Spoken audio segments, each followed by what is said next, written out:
Chapter 3. The Calm Before the Storm. That night, Ethan could not sleep. No matter how hard he tried, sleep remained just beyond his reach. Every time he closed his eyes, he heard it again. Thump. A distant rhythm, faint yet unmistakable, like the heartbeat of something enormous, hidden somewhere beyond the world he knew. At first, Ethan told himself it was nothing. Perhaps the stone that had struck his head earlier had left him dazed. Perhaps it was only his imagination. But as the hours passed, the sound refused to disappear. Thump, thump. He lay on his bed, staring at the ceiling. Moonlight slipped through the cracks in the wooden walls, and painted pale silver lines across the room. The house was silent, too silent, the kind of silence that reminded a person how alone they truly were. Once, this house had felt warm. Back when his father was alive, they would sit beside the fireplace during winter evenings, share simple meals, tell stories before bed.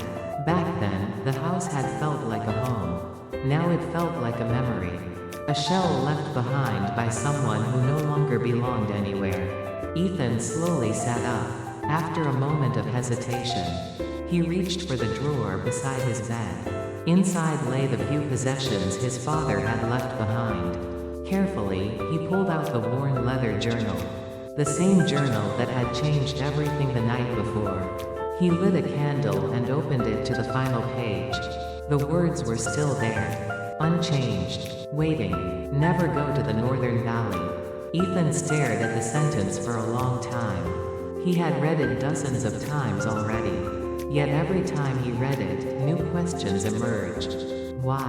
Why should he stay away? And why had the message appeared now? His father had been dead for 10 years. How could a dead man leave new words behind?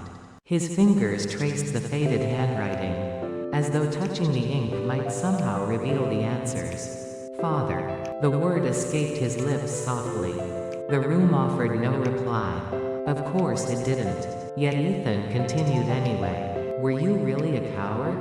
It was a question he had never dared ask aloud. Everyone else seemed convinced they already knew the answer. The king, the knights, the villagers, all of them told the same story. That Aldrich Ravenwood had abandoned his comrades, that he had fled the battlefield, that he had earned his execution. But Ethan wanted to believe otherwise, because the man he remembered was not a coward, not even close. A memory surfaced, a winter evening long ago. Snow had fallen outside the window. Young Ethan, no older than 8, sat beside the fireplace. His father had lifted him onto his knee, and pointed toward the dark sky beyond the glass. Ethan. Yes, father? Do you believe dragons are real? The young boy's eyes had lit up instantly. Of course. His father laughed. And why is that? Because dragons are amazing. The answer made Aldrich laugh even harder. Then his expression softened. Most people think dragons are powerful because they breathe fire. Young Ethan nodded eagerly. Then why are they powerful?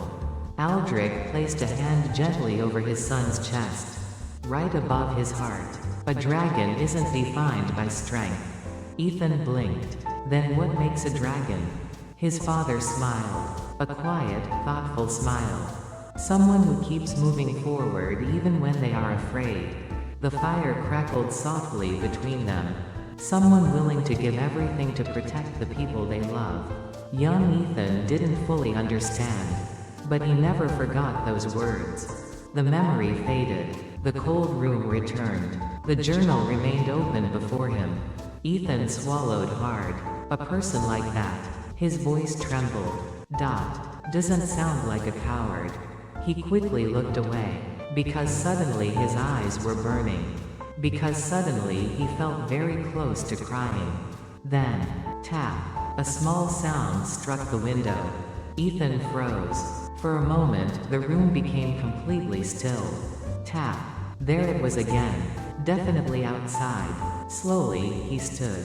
Carefully, he opened the door and stepped into the night. Cold air greeted him immediately. The yard lay bathed in silver moonlight. For several seconds he saw nothing unusual. Then his gaze settled on something near the woodpile. Something lying in the grass. A feather. Ethan approached cautiously. He bent down and picked it up. The moment he touched it, he realized it was unlike any feather he had ever seen. It shimmered with a faint golden glow, as though tiny fragments of starlight were trapped within it. "What is this?" The whisper barely left his lips. Then, thump. His entire body stiffened. Thump, thump. The heartbeat again. Stronger this time. Closer. The feather responded. A faint pulse of golden light flowed through its surface, as if it recognized the sound, as if it were alive. Ethan's breath caught in his throat. Could this be connected to the Northern Valley? To the egg mentioned in his father's journal? Before he could think further, a bell rang in the distance. Dong, dong, dong. The village alarm bell. Ethan's eyes widened. The bell was rarely used. Only when danger threatened the village.